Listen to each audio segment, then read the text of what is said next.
일본은 전례 없는 혼란에 빠져 있습니다. 한국에서 온 어느 언어가 상상조차 할 수 없는 방식으로 1000년 넘게 이어져 온 우리의 문자 체계를 뒤흔들고 있습니다. 아이들은 한자의 복잡한 회계 미로 속에서 허우적거리다 문장을 읽어내지 못하고, 노인들은 스마트폰의 복잡한 입력 방식 앞에서 속수무책으로 디지털 시대에 뒤처지고 있습니다. 그런데 낯설게만 느껴지던 그 한국어가 마치 열쇠처럼 신기하고도 환한 창을 열어주었습니다. 이 일의 배후에는 우리가 한 번도 듣지 못했거나 어쩌면 외면하고 싶었던 진실이 숨어 있는 듯합니다. 즉, 하나의 문자가 사회의 학습 및 소통 방식을 근본적으로 변화시킬 수 있으며 그 영향은 교실부터 가정의 모든 구석에 미친다는 사실 말입니다. 저는 다나카 겐토라고 합니다. 평범한 프리랜서 작가죠. 제 삶은 이 도시의 대부분 사람들과 마찬가지로 전통적인 궤도 위에서 순탄하게 흘러갈 줄 알았습니다. 잡지에 크게 논란될 일 없는 문화, 평론을 쓰고 우리네 오래된 정원의 와비사비, 미학을 찬미하며 현대 건축의 선과 그림자를 분석하기도 했습니다. 저는 우리 민족의 문자, 즉 한자가 이러한 아름다움과 깊이의 근간이라고 굳게 믿었습니다. 각각의 네모난 글자 뒤에는 한 폭의 그림이 있고 하나의 이야기가 담겨 있으며 오랜 역사가 서려 있다고 생각했습니다. 그것은 우리 문화 정체성의 자랑이었고 세상 다른 곳과 우리를 구분짓는 독특한 표식이었습니다.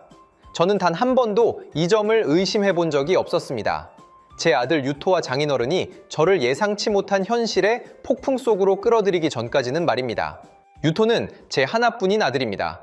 똑똑하고 착하며 세상에 대한 호기심이 많지만 그에게는 남모를 고민이 있었습니다. 바로 난독증이었죠. 의사의 입에서 이 단어가 흘러나왔을 때 너무나 가볍게 들렸지만 우리 가족 모두의 가슴에 거대한 바위가 얹힌 듯 했습니다. 유토에게는 우리가 자랑스러워하던 한자가 지혜의 결정체가 아니라 이빨을 드러내고 끊임없이 변형되는 괴물 무리 같았나 봅니다. 매일 밤 숙제 시간은 우리 집의 작은 전쟁과도 같았습니다. 서재의 스탠드 불빛은 아이의 작은 얼굴을 창백하게 비추었고 임에는 송골송골 땀방울이 맺혔습니다. 아이는 연필을 꽉 쥐어 힘이 들어간 손가락 마디가 하얗게 변했고 연습장 위에 놓인 간단한 근심 우자를 한참 동안 쓰지 못했습니다. 아빠, 이 글자 또 움직여요. 유토는 좌절한 표정으로 고개를 들고 눈개는 눈물이 글썽겼으며 모기 소리처럼 미약한 목소리로 말하곤 했습니다. 저는 몸을 숙여 열댓 개의 획으로 이루어진 복잡한 글자를 가리키며 참을성 있게 설명했습니다. 유토야, 봐봐. 위쪽은 머리를 뜻하는 머리혈이고 아래쪽은 마음을 나타내는 마음심이야. 가운데 부분은 답답한 감정을 나타내는 거야. 그러니까 이 글자는 근심을 뜻한단다. 저는 제가 이해하는 시적인 방식으로 그 글자를 해체하여 아이가 문자 뒤에 숨은 아름다움을 보기를 바랐습니다. 하지만 아이는 그저 멍하니 고개를 저을 뿐이었습니다.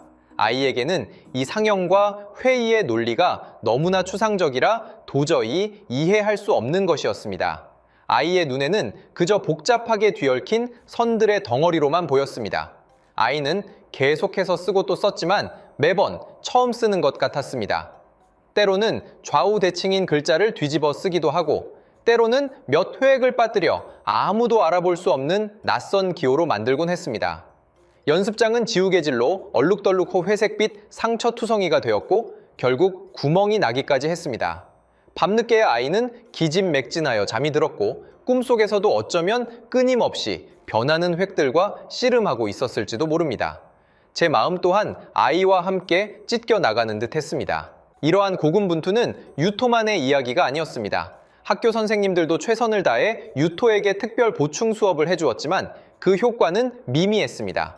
전통적인 교육 시스템은 정교한 기계와 같아서 모든 톱니바퀴가 정해진 규격대로 움직이기를 요구했고 유토는 안타깝게도 그 규격에 잘 맞지 않는 톱니바퀴였습니다. 아이는 느린 학습자, 산만한 아이라는 꼬리표가 붙었고 매일 반복되는 좌절감 속에서 자신감을 잃어갔습니다. 저는 아이가 점차 말수가 줄어들고 읽고 쓰는 것과 관련된 모든 활동을 피하기 시작하는 모습을 보며 밀려오는 조수처럼 제 내면의 불안감과 무력감에 익사할 것만 같았습니다. 이와 동시에 가정의 또 다른 한편에서는 퇴직한 역사교사이신 제 장인어른 또한 자신만의 문자 난관에 봉착해 있었습니다. 장인어른은 학식이 깊은 분으로 평생을 책과 한자와 함께하며 멋진 붓글씨를 쓰셨습니다. 우리는 모두 장인어른께 문자가 언제나 친구이지 결코 장애물이 되리라고는 생각지 못했습니다. 그러나 스마트폰의 보급은 오히려 이 문자 대가를 디지털 문맹으로 만들어버렸습니다. 딸아이가 장인어른께 최신 스마트폰을 사드린 것은 가족 채팅방에 참여하여 소소한 일상을 함께 나누기를 바라서였습니다. 그러나 그 작은 유리 화면은 장인어른과 저희 사이를 가로막는 넘을 수 없는 깊은 골이 되어버렸습니다. 문제는 역시나 입력 방식에 있었습니다. 일본어 한자 입력은 일반적으로 히라가나나 가타카나로 음을 입력한 후 후보 목록에서 올바른 한자를 선택해야 합니다. 젊은 사람들에게는 이것이 이미 제2의 천성처럼 익숙한 일이지만 장인어른께는 그야말로 악몽이었습니다. 이겐토, 이리 와서 좀 봐봐. 장인어른은 돋보기를 쓰고 눈썹을 찌푸린 채 제게 휴대폰을 건네며 말씀하시곤 했습니다. 나는 벚꽃 자를 치고 싶은데 왜 자꾸 이런 엉뚱한 글자들만 나오는 거야? 제가 다가가 보니 장인어른은 로마자로 사쿠라를 입력하셨고 화면에는 사쿠라, 사쿠라, 오류, 사쿠라, 어제 벌거벗음 등 동의어가 길게 나타났습니다. 장인어른이 찾으시는 사쿠라는 5번째 있을 수도 10번째 있을 수도 있었습니다. 장인어른의 손가락은 크고 굳어 있어서 작은 화면 위에서 선택할 때마다 자주 잘못 누르곤 하셨습니다. 때로는 간단한 문장 하나를 더듬더듬 입력하는데 10여 분이 걸리기도 했습니다. 더 많은 경우엔 그냥 포기하셨죠. 가족 채팅방에서는 아내와 딸이 유토의 그림이나 주말 나들이 사진을 공유하며 화기애애한 웃음꽃을 피웠습니다. 하지만 장인어른의 프로필 사진은 늘 한 구석에서 말없이 머물러 있었습니다. 우리는 장인어른이 온라인 상태이고 모든 메시지를 읽으셨다는 것을 알았지만 장인어른은 쉽사리 대화에 참여하지 못하셨습니다. 그 느낌은 마치 흥겨운 연회장 문 밖에 서서 아내 웃음소리를 들을 수는 있지만 적절한 열쇠가 없어 문을 열고 들어갈 수 없는 사람 같았습니다. 장인어른은 평생을 사랑했던 문자에 의해 새로운 디지털 형식으로 현대적인 가족 소통에서 단절되어 있었습니다. 처음에는 이 모든 것을 개인적인 문제로 치부했습니다.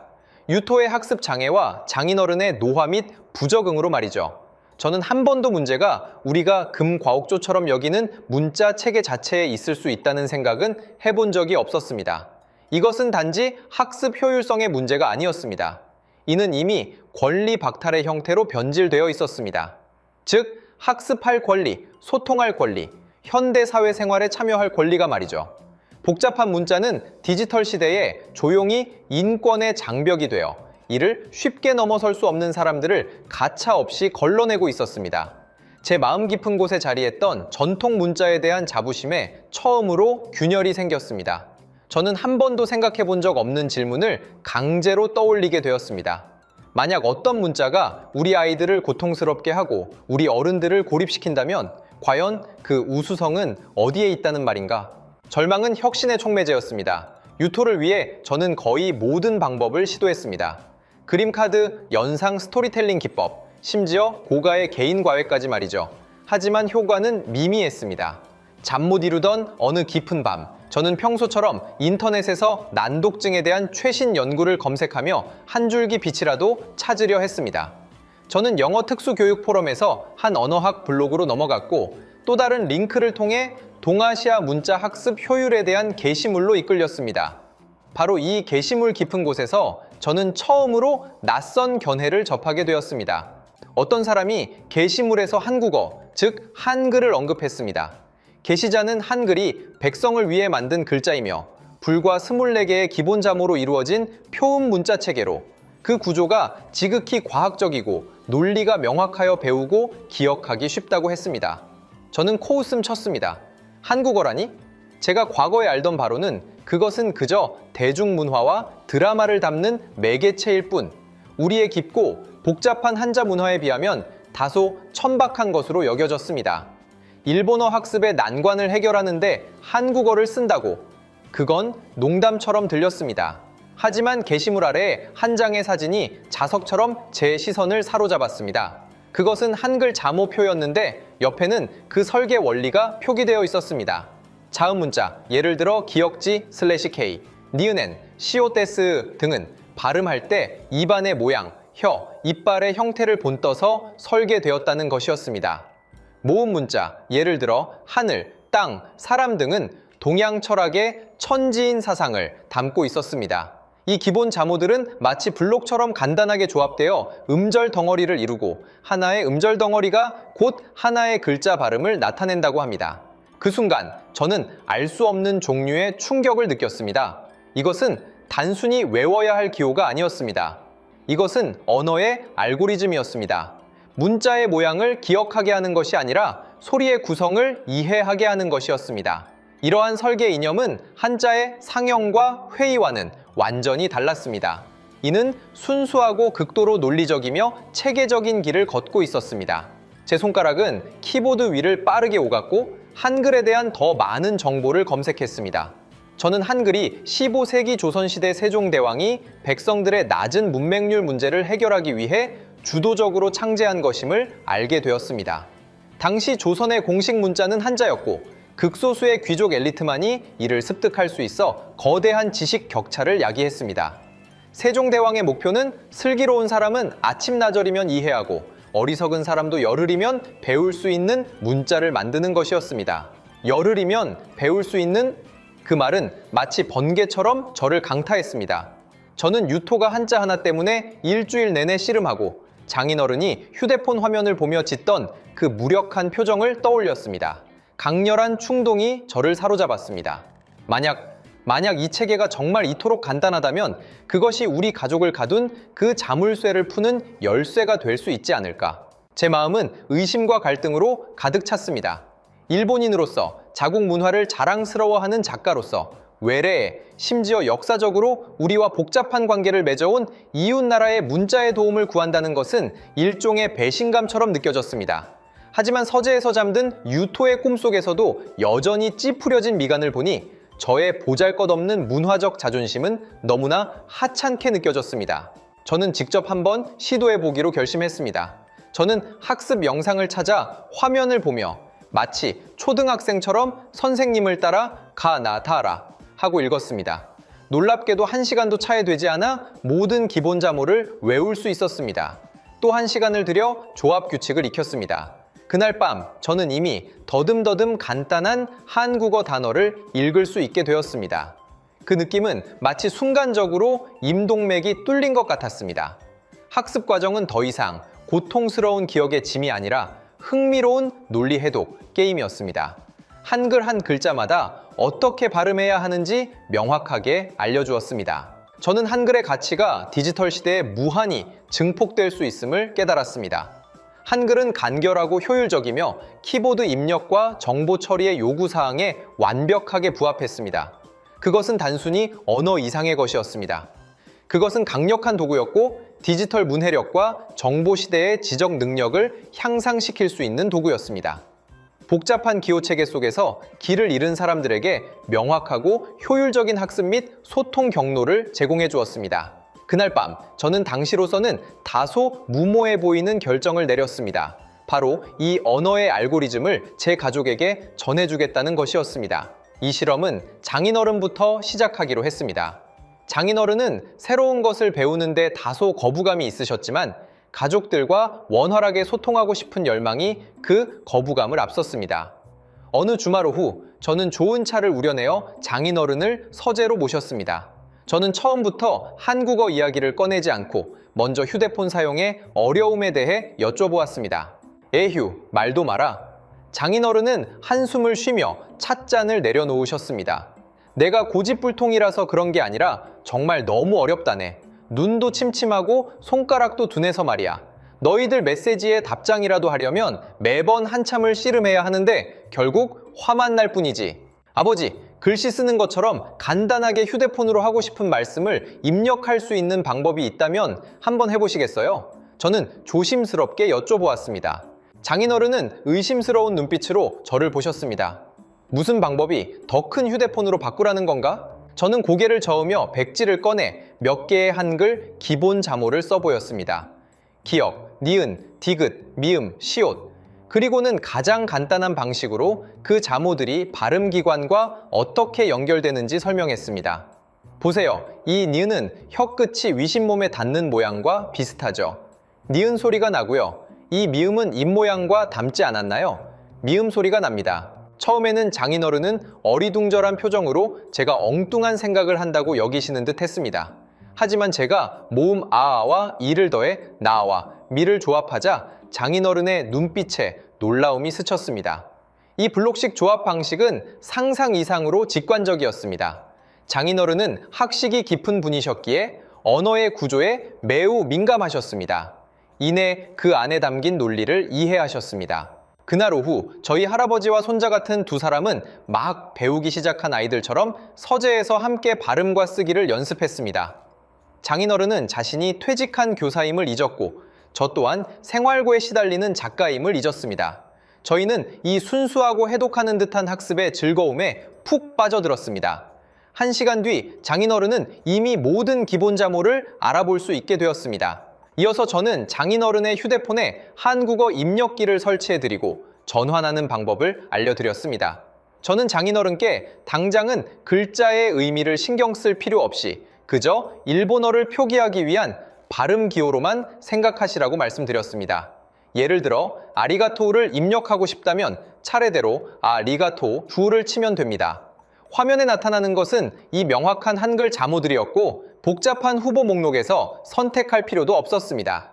저는 장인어른께 제게 메시지를 한번 보내보시라고 했습니다.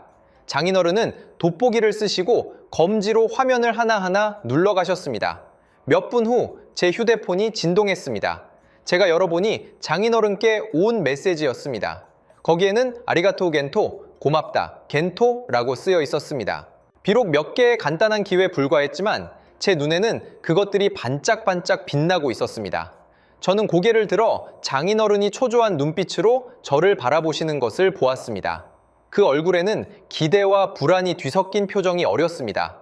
저는 장인어른께 엄지손가락을 치켜 세웠습니다. 장인어른의 얼굴에는 순식간에 아이 같은 웃음이 활짝 피어났습니다. 그것은 오랫동안 볼 수 없었던 진심으로 우러나오는 편안함과 기쁨이었습니다. 내가 정말 보낸 건가? 장인어른은 믿기지 않는다는 듯 물으셨습니다. 네, 아버지. 제가 잘 받았습니다. 저는 웃으며 대답했습니다. 그날 밤 가족 채팅방에 처음으로 장인어른이 보낸 메시지가 떴습니다. 장인어른은 한글로 일본어를 표기하여 모두에게 오야스미 잘 자요 라고 인사를 건네셨습니다. 딸과 아내는 모두 놀라서 저에게 어떻게 된 일이냐고 물었습니다. 그 순간 저는 전례 없는 성취감을 느꼈습니다. 이것은 단지 장인어른께 입력 방식을 가르쳐 드린 것이 아니었습니다.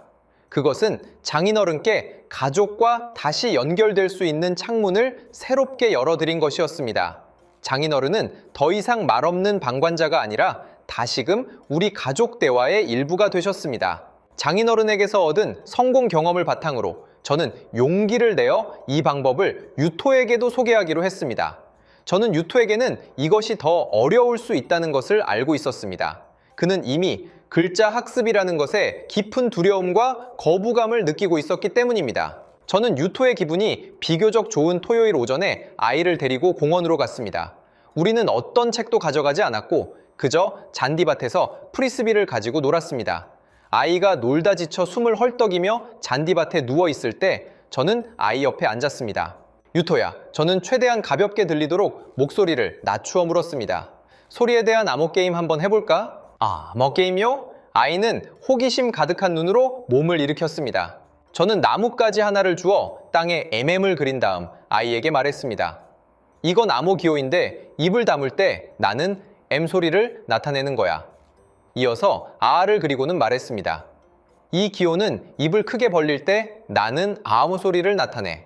자, 이제 이걸 합쳐서 말하는 암호가 어떤 소리를 나타낼지 맞춰볼까? 아이는 땅에 그려진 기호를 빤히 쳐다보다가 작은 소리로 조심스럽게 조합해 보았습니다.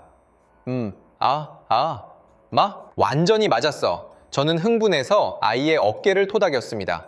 봐봐, 네가 첫 번째 암호를 해독했어. 아이의 눈이 반짝 빛났습니다. 이것은 학교에서 겪었던 주입식 암기 방식과는 완전히 다른 경험이었습니다. 복잡한 획도, 추상적인 의미도 없었고 오직 소리와 기호 간의 간단하고 직접적인 대응만이 존재했습니다. 유토에게 이것은 학습이 아니라 놀이였습니다. 우리는 오후 내내 공원 모래밭에서 이 암호 게임을 하며 놀았습니다. 저는 한국어 자모를 재미있는 기호로 쪼개어 아이가 그 규칙을 스스로 발견하게 했습니다. 아이는 정말 빠르게 배웠고 그 순수한 기쁨은 유토가 한자를 배울 때는 전혀 볼 수 없었던 모습이었습니다. 아이는 더 이상 고개를 숙이고 스스로를 의심하던 아이가 아니라 호기심 가득하고 계속해서 성취감을 얻는 암호 해독가로 변해 있었습니다. 집에 돌아와서는 이 소리 암호를 이용해 일본어 발음을 기록하도록 지도했습니다. 예를 들어 선생님이 수업 시간에 언급했던 역사적 인물인 도쿠가와 이에야스는 예전에는 복잡한 한자 때문에 늘 외우지 못했지만 이제는 공책의 한국어로 도쿠가와 이에야스라고 빠르게 적을 수 있게 되었습니다. 아이에게 이것은 더 이상 이해할 수 없는 기호의 나열이 아니라 선명하게 읽어낼 수 있는 소리의 나열이 되었습니다. 기적이 일어났습니다. 유토의 학습 태도가 근본적으로 바뀌었습니다. 정확하게 발음을 기록할 수 있게 되면서 아이의 수업 내용 이해도와 기억력이 크게 향상되었습니다. 스스로 예습을 시작했고 심지어 이 암호를 이용해 좋아하는 애니메이션 캐릭터 이름에 주석을 달기도 했습니다. 아이의 숙제 노트에는 삐뚤빼뚤한 한자 옆에 가지런한 한국어 발음 표기가 줄줄이 나타나기 시작했습니다. 그 발음 표기들은 마치 아이의 학습길에 놓인 지팡이처럼 아이가 한 걸음씩 굳건하게 앞으로 나아갈 수 있도록 도와주었습니다. 가장 감동적이었던 것은 아이가 다시 독서에 흥미를 느끼기 시작했다는 점입니다. 가나 발음이 달린 만화책을 들고 모르는 한자가 나오면 옆에 한국어로 발음을 써서 반복해서 읽고 외웠습니다. 이 과정은 아이가 한자 모양에 대한 공포를 우회하여 글자 모양과 글자 소리 사이에 직접적인 연결을 만들어 주었습니다. 점차 아이가 아는 한자가 늘어났습니다.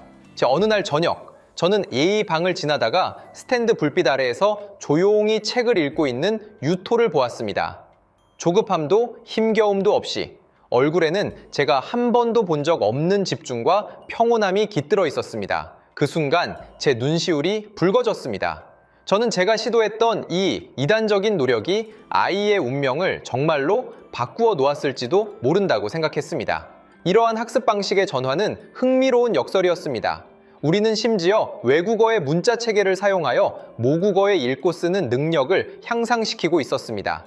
믿기지 않는 일이었지만 실제로 일어나고 있었습니다. 이는 전혀 새로운 시각을 열어주었고 학습의 단 하나의 길만 있는 것이 아님을 깨닫게 했습니다. 전통적인 길이 막혔을 때 다른 풍경의 샛길을 택하면 같은 목적지에 도달할 수도 있고 심지어 더 독특한 풍경을 볼 수도 있다는 것을 말입니다. 이것은 단지 언어 학습에 관한 문제가 아니라 교육과 성장의 도전을 어떻게 더 포용적이고 유연하게 대할 것인가에 대한 문제였습니다. 유토의 변화는 잔잔한 호수에 던져진 돌멩이처럼 그의 작은 교우 관계 속에서 빠르게 잔물결을 일으켰습니다. 처음에는 유토의 절친인 다이스케가 그의 비밀 병기를 발견했습니다. 다이스케는 활발한 성격의 소년으로 유토와 마찬가지로 차분하게 앉아 외워야 하는 한자 때문에 골머리를 앓고 있었습니다. 어느 날 쉬는 시간에 그는 유토가 공책에 자신이 알아볼 수 없는 네모난 기호들을 빠르게 쓰고 있는 것을 보았습니다. 유토, 너 뭐 그려? 다이스케는 호기심에 가득 차 다가왔습니다. 유토는 조금 긴장했지만 무의식적으로 공책을 닫으려 했습니다. 하지만 저의 오랜 격려 덕분에 그는 예전보다 훨씬 더 자신감이 붙어 있었습니다. 그는 잠시 망설이다가 작은 목소리로 설명했습니다. 이건 그림이 아니야. 이건 소리 노트 같은 거야. 그는 다이스케에게 방금 선생님이 설명했던 복잡한 과학 용어를 한국어 자모로 어떻게 표기하는지 보여주었습니다. 유토는 쓰면서 소리내어 읽었는데 그 과정이 차에 10초도 걸리지 않았습니다. 다이스케는 입을 떡 벌리고 놀랐습니다. 그에게는 그 용어의 한자 쓰는 법을 외우는 대만도 몇 분이 걸릴 일이었으니까요. 와, 정말 멋지다. 한자 쓰는 것보다 훨씬 빠르잖아.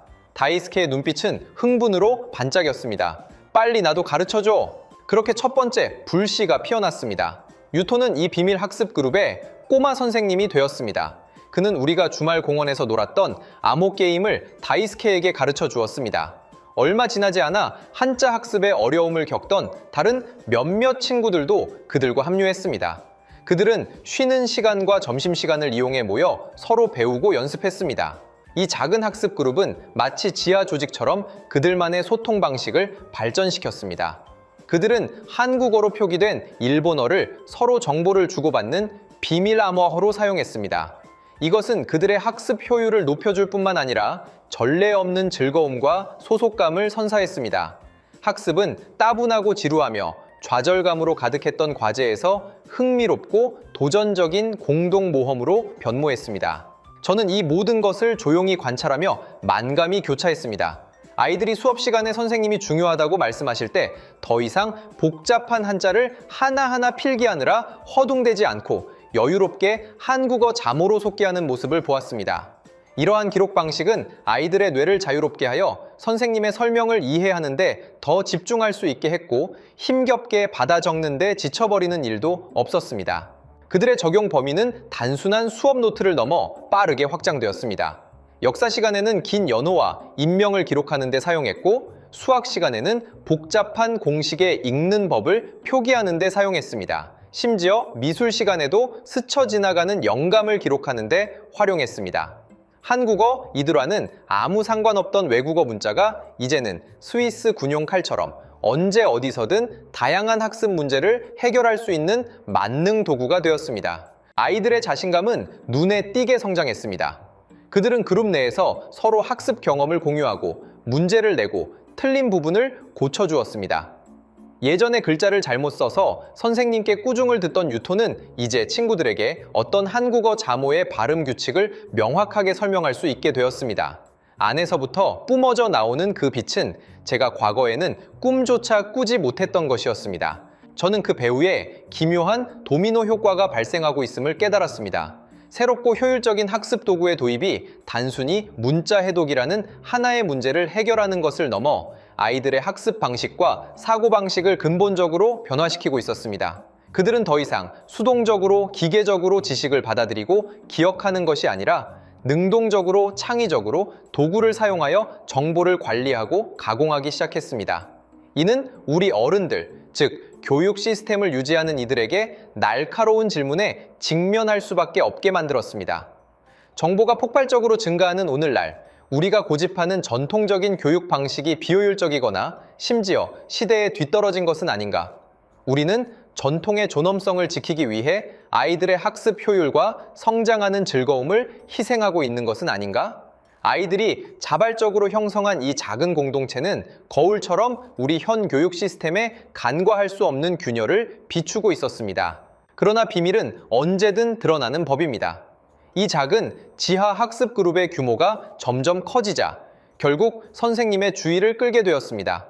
발단은 기습적인 수업 노트 검사였습니다. 다미민 와타나베 선생님은 교육에 엄격하고 전통을 고수하는 노련한 선생님이셨습니다. 그녀가 다이스케의 공책을 펼쳤을 때 즉시 미간을 찌푸렸습니다. 공책에는 몇 개의 한자와 가나를 제외하고는 대부분이 그녀가 전혀 알아볼 수 없는 동그라미와 가로선으로 이루어진 괴상한 낙서들 뿐이었습니다. 이게 뭐니? 와타나베 선생님의 목소리는 엄하고 차가웠습니다. 다이스케는 겁에 질려 얼굴이 새하얘졌고 우물쭈물 아무 말도 하지 못했습니다. 와타나베 선생님은 연이어 몇몇 아이들의 공책을 검사했고 똑같은 상황을 발견했습니다. 그녀는 즉시 이것이 개별적인 문제가 아니라 교실에 조용히 퍼지고 있는 잘못된 풍조임을 깨달았습니다. 그녀의 안색은 점점 더 나빠졌습니다. 그녀의 생각에는 이것은 단순한 학습 태도 불량의 문제가 아니라 일본어와 일본 문화에 대한 모독이었습니다. 그날 오후 저는 학교로부터 전화를 받았습니다. 와타나베 선생님은 관련 학생들의 모든 학부모들에게 다음날 학교에 모여 긴급 회의를 열자고 요구했습니다. 전화 속 그녀의 어조는 단호한 분노로 가득했습니다. 저는 수화기를 쥐고 있었지만 손바닥에 땀이 났습니다. 언젠가 이날이 올 줄 알고 있었습니다. 다음날 회의실의 분위기는 얼어붙을 듯 무거웠습니다.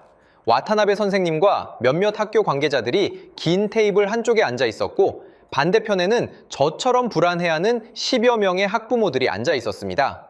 테이블 중앙에는 아이들의 공책들이 펼쳐져 있었고 그 한국어 자모들은 마치 죄증처럼 말없이 진열되어 있었습니다. 와타나베 선생님이 먼저 발언하셨습니다. 그녀는 본분을 잊은 행동을 가슴 아파하며 비판했습니다. 그녀는 학생의 첫 번째 임무는 자국의 언어 문자를 잘 익히는 것이지 이러한 쓸모없는 외국 기호를 배우는 것이 아니라고 생각했습니다.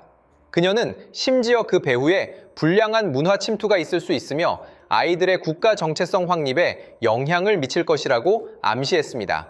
한자는 우리 민족의 혼입니다. 수천 년 동안 이어져 온 소중한 보물입니다. 그녀는 격양되어 테이블을 두드렸습니다. 아이들이 한자를 포기하고 뭔가 조잡한 표음 문자로 요령을 피우게 하는 것은 우리 교육의 근간을 파괴하는 행위입니다. 우리 다음 세대를 독살하는 일입니다. 그녀의 말은 돌덩이처럼 학부모들의 마음에 떨어졌습니다. 대부분의 학부모들은 고개를 숙였고 얼굴에는 부끄러움과 동감의 표정이 떠올랐습니다. 그들은 무슨 일이 일어났는지 완전히 이해하지 못했을 수도 있지만 전통 수호와 국가 정체성이라는 거창한 명분 아래에서는 아무도 이의를 제기할 엄두를 내지 못했습니다. 제가 발언할 차례가 되자 회의실은 정막에 잠겼습니다. 모든 시선이 저에게 집중되었고 비판과 질책 그리고 호기심이 뒤섞여 있었습니다. 저는 유토가 이 모든 것의 근원이라는 것을 알고 있었습니다. 저는 깊이 숨을 들이쉬고 일어섰습니다. 긴장감에 목소리가 약간 떨렸지만 저는 차분하고 명확하게 들리도록 노력했습니다. 저는 와타나베 선생님의 말을 직접적으로 반박하지 않고 유토의 이야기부터 시작했습니다. 난독증 때문에 겪었던 아이의 고통, 한자의 미로 속에서 허우적거리며 절망했던 모습, 글씨 쓰는 것을 두려워해 말수가 적어졌던 이야기를 들려주었습니다. 그리고는 우리가 어떻게 우연히 한국어라는 소리 암호를 발견했고 그것이 어떻게 열쇠처럼 유토의 학습 흥미와 자신감을 다시 불태웠는지 이야기했습니다. 와타나베 선생님, 학부모 여러분, 저는 그들을 바라보며 진심을 담아 말했습니다. 저희는 한자를 포기하려 한 적도 없고 우리 문화를 배신하려 한 적도 없습니다. 이 아이들은 단지 자신들에게 더 적합한 방식으로 지식으로 가는 다리를 스스로 만들고 있었을 뿐입니다. 아이들이 일시적으로 한자라는 높은 벽을 넘을 수 없을 때 한국어 자모가 그들의 사다리가 되어 주었습니다. 그들은 이 사다리를 타고 올라가서 결국 벽 너머의 풍경, 즉 우리의 깊고 넓은 일본어 세계를 더 잘 보기 위함입니다. 이것이 나쁜 일인가요? 제 말은 회의실에 작은 소란을 일으켰습니다. 일부 학부모들은 웅성거리기 시작했고 그들의 눈빛은 더 이상 그렇게 적대적이지 않았습니다. 이해와 사색의 기운이 더해졌습니다.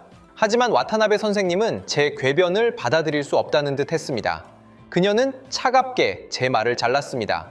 다나카 씨, 아버지로서의 마음은 이해합니다. 하지만 학교에는 학교의 규칙이 있고 교육에는 교육의 체계가 있습니다.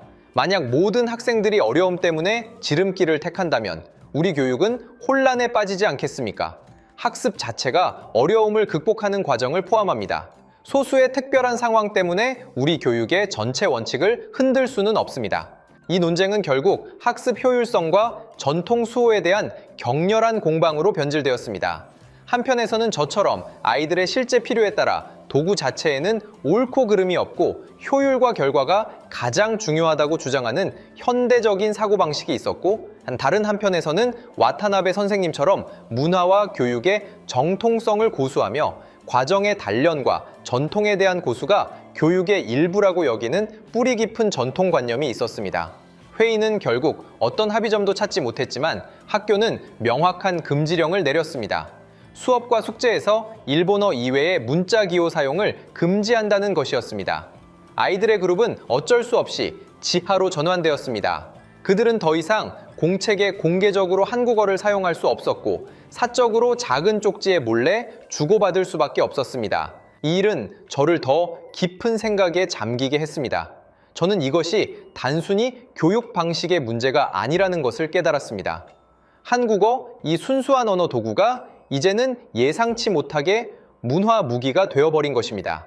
그것은 소리 없는 갈등을 촉발했고 한쪽은 효율성, 실용성, 개별화된 해결책을 추구하는 현대적 사고방식이었고 다른 한쪽은 뿌리 깊게 자리 잡은 통일과 계승을 강조하는 전통적 관념이었습니다. 이 갈등은 총성 없는 전쟁과 같았지만 그만큼 격렬했습니다. 그것은 우리 주변의 가장 평범한 교실에서 같은 어려움을 겪는 모든 가정에서 일어나고 있었습니다. 그리고 저희 가족은 의도치 않게 이 폭풍의 중심에 서게 된 것입니다. 학교의 금지령은 아이들의 열정에 찬물을 끼얹는 듯 했지만 억압은 불꽃을 끄지 못하고 오히려 더욱 강인한 방식으로 더 넓은 영역으로 확산시켰습니다.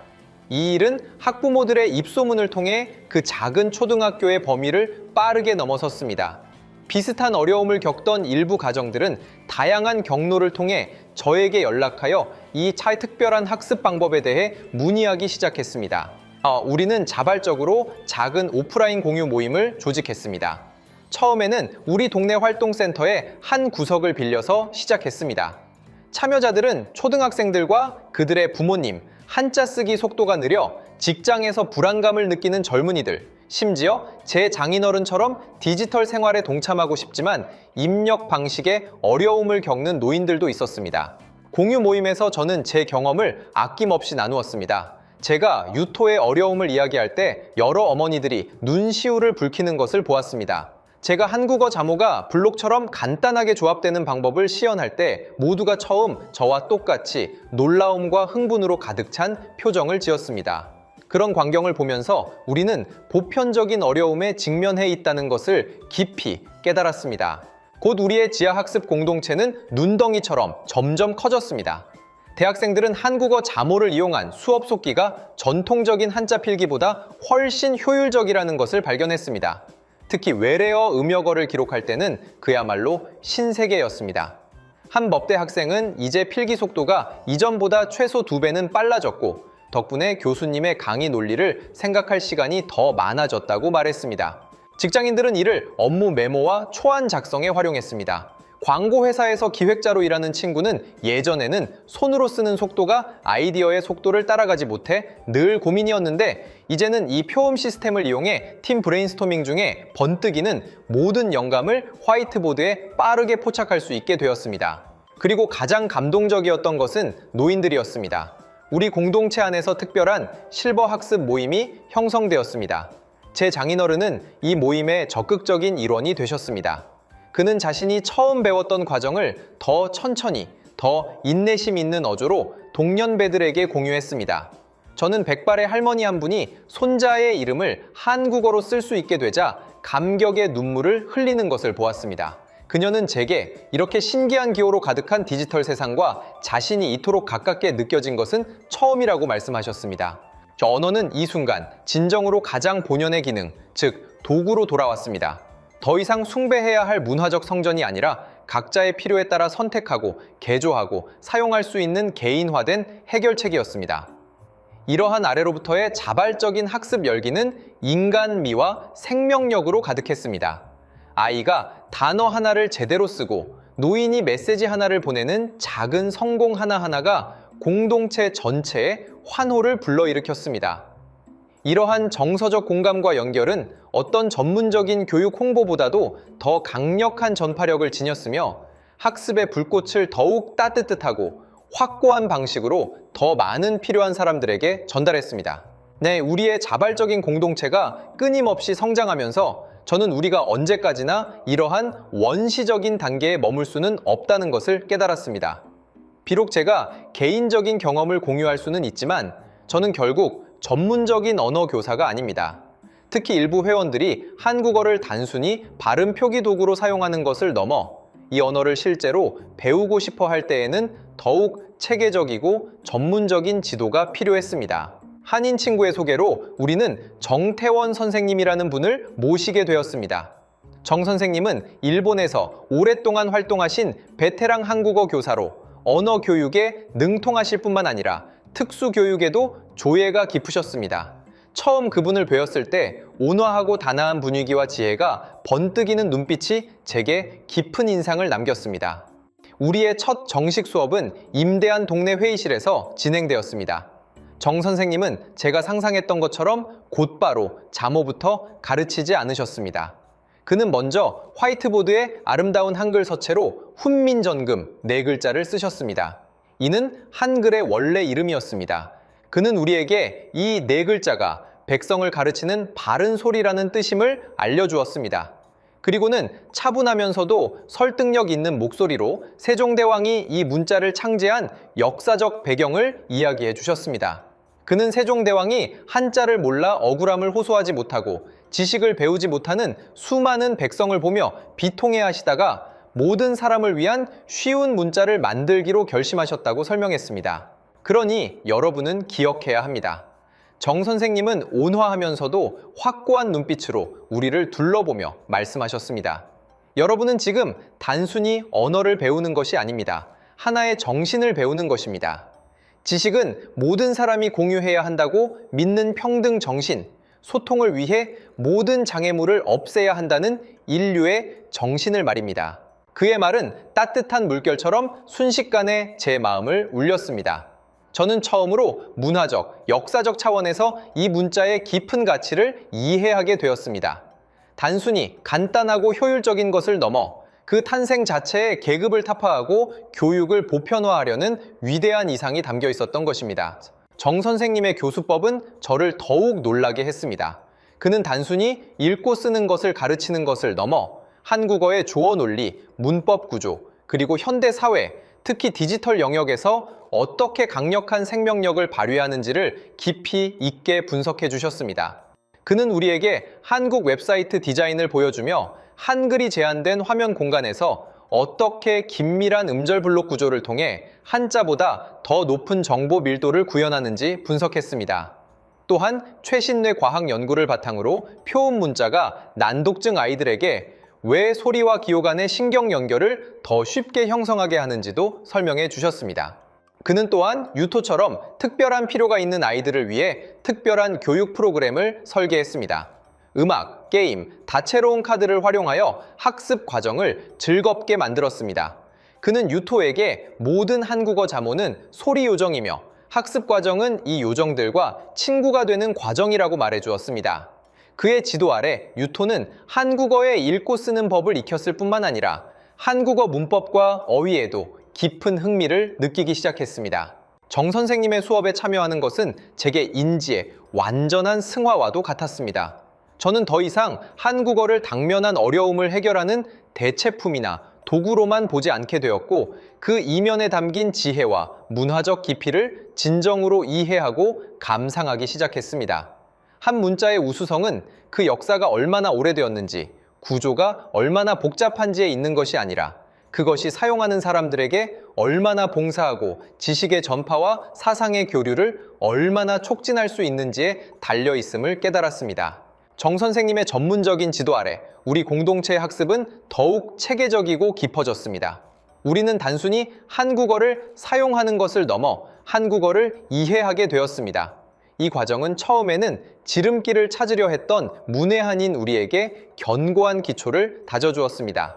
또한 잘 설계되고 논리적인 간단한 문자가 교육개혁을 추진하고 정보 평등을 실현하는 강력한 도구가 될 수 있음을 반박할 수 없이 증명했습니다. 시간은 최고의 증명입니다. 정 선생님의 체계적인 지도와 우리 공동체의 공동 노력 덕분에 처음에 뿌려졌던 씨앗들은 이제 풍성한 열매를 맺었습니다.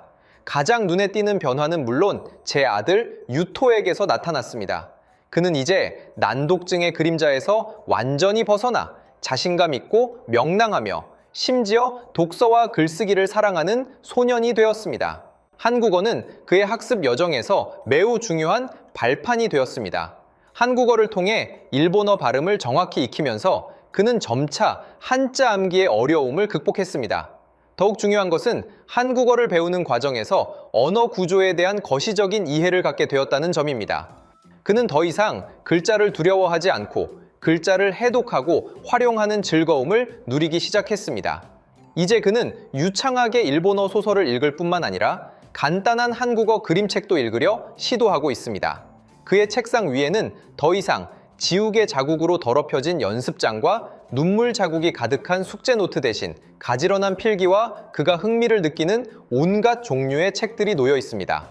지금의 글을 볼 때마다 몇 년 전 스탠드 불빛 아래에서 고통스럽게 씨름하던 작은 모습을 떠올리곤 하는데 마치 격세지감을 느낍니다. 장인어른 또한 우리 실버 학습 모임의 스타 학습자가 되셨습니다. 그는 이제 한국어 입력기를 매우 능숙하게 사용하여 가족 채팅방에서 우리와 시시콜콜한 이야기를 나누고 그가 가꾼 꽃과 식물에 대해 공유하며 우리가 올린 뉴스에 댓글을 달기도 하십니다. 그는 또 휴대폰으로 역사 자료를 찾아보고 전자신문을 구독하는 법도 배우셨습니다. 그 작은 화면은 더 이상 그를 가로막는 벽이 아니라 그가 세상과 연결되고 노년의 삶을 풍요롭게 하는 창이 되었습니다. 우리 공동체 또한 처음에 수십 명, 규모의 작은 모임에서 수백 명의 회원을 가진 대가족으로 성장했습니다. 회원들의 배경은 더욱 다양해져 학생, 직장인, 주부뿐만 아니라 우리의 학습 방식에 흥미를 느끼는 학교 선생님들과 교육 연구자들도 합류했습니다. 우리는 정기적으로 온오프라인 교류 활동을 주최하여 학습 경험을 공유하고 더 깊이 있는 교육 문제에 대해서도 토론하고 있습니다. 한 가정의 어려움에서 시작된 이 언어 실험은 결국 사회적 차원에서 예상치 못한 파장을 일으켰습니다. 일부 개방적인 사립학교들은 저학년에 유사한 보조적 표음 교육법을 도입하여 학생들이 한자 학습 단계로 더 잘 전환할 수 있도록 돕기 시작했습니다. 일부 IT 기업들은 노년층 전용 애플리케이션을 설계할 때 더 간결한 한국어 발음 입력 옵션을 추가하는 것을 고려하기 시작했습니다. 물론 논쟁은 여전히 존재합니다. 일부 보수적인 문화계에서는 우리는 여전히 선조의 가르침을 잊은 이단아로 여겨집니다. 그러나 점점 더 많은 사람이 개방적이고 실용적인 태도로 우리와 문자 사이의 관계를 제고하고 있습니다.